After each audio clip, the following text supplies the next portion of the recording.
आज हम संस्वीकृति के संबंध में बात करना चाह रहे हैं।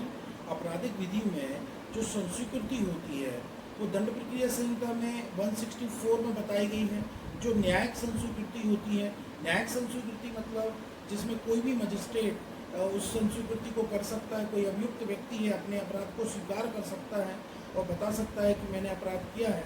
ये संस्वीकृति 164 में बताई गई है, न्यायिक संस्वीकृति होती है और ये साक्ष्य के रूप में भी न्यायालय में प्रस्तुत की जा सकती है। और इसके बाद एविडेंस एक्ट में भी संस्वीकृति बताई गई है। तो संस्वीकृति जो पुलिस से की जाती है, कोई भी अगर संस्वीकृति पुलिस से की जाती है तो वो संस्वीकृति रेलिवेंट नहीं होती है, सुसंगत नहीं होती है।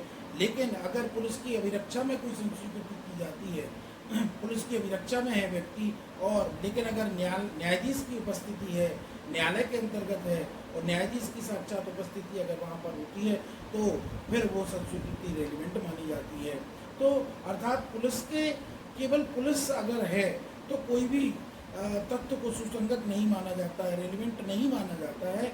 लेकिन एक स्थिति ऐसी आती है कि जब हम जाते हैं मेमोरेंडम, जब किसी अभियुक्त को गिरफ्तार किया जाता है और पुलिस उससे पूछती है कि तुमने कैसे हत्या की है, इन्वेस्टिगेशन के दौरान जो मेमोरेंडम के कथन होते हैं और जो वो व्यक्ति बताता है, अगर वो कहता है कि हाँ मैंने इस व्यक्ति को की हत्या की है, और अगर वो स्वीकार करता है और कहता है कि हमने हथियार लुका के छिपा के रख दिए हैं, कुएं में रख दिए हैं, सहार में रख दिए हैं या कहीं पर भी रख दिए हैं, तो जो हत्या का जो अपराध स्वीकार करता है वो पुलिस के सामने वो सुसंगत नहीं है, रेलिवेंट नहीं है।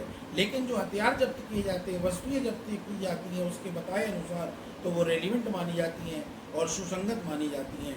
और अगर मान लीजिए कोई उत्प्रेरणा, धमकी या वचन से कोई संस्वीकृति करा ली जाती है तो वो भी रेलिवेंट नहीं मानी जाती। दबाव में अगर कोई संस्वीकृति करा ली जाती है तो वो रेलिवेंट नहीं मानी जाती है।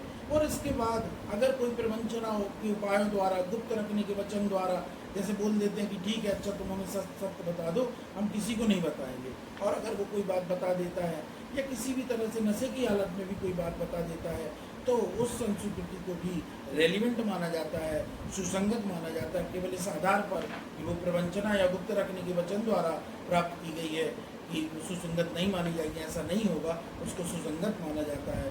और तो कहने का तात्पर्य है कि न्यायिक संस्वीकृति और न्यायिकेतर संस्वीकृति, जो न्यायालय के अलावा जो संस्वीकृति होती है वो एविडेंस एक्ट में बताई गई है। इसके बाद आप जाएंगे 313 मुलजिम बयान जो होते हैं, मुलजिम बयान में भी अभियुक्त को ना तो कोई उस पर प्रभाव पड़ता है, ना उसको शपथ दिलाई जाती है, ना चेतावनी दिलाई जाती है, लेकिन वो जो बोलता है वो बहुत एक महत्वपूर्ण होता है क्योंकि वो न्यायालय के समक्ष होता है और उसको पूर्ण स्वतंत्रता दी जाती है कि वो उस मामले में अपनी स्वीकृति को, अपने पक्ष को भी रख सकता है। और ये भी मुलजिम बयान होता है, एक प्रकार से ये भी संस्वीकृति ही होती है अगर वो अपराध को स्वीकार करता है। संस्वीकृति अर्थात अपराध को स्वीकार करना होता है।